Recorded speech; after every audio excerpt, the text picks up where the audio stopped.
Open the glove box. Unhook the dampener arm. Push in on both sides of the glove box to release the stops. Unclip both sides of the filter housing door. Remove the old filter from the housing and clean out any debris inside. Insert your new filter into the housing, with its airflow indicating arrow pointing down.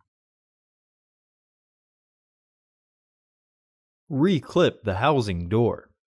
Partially close the glove box to re-engage the stops. Clip the dampener arm back onto the glove box. Close the glove box. Order your parts today at filterheads.com.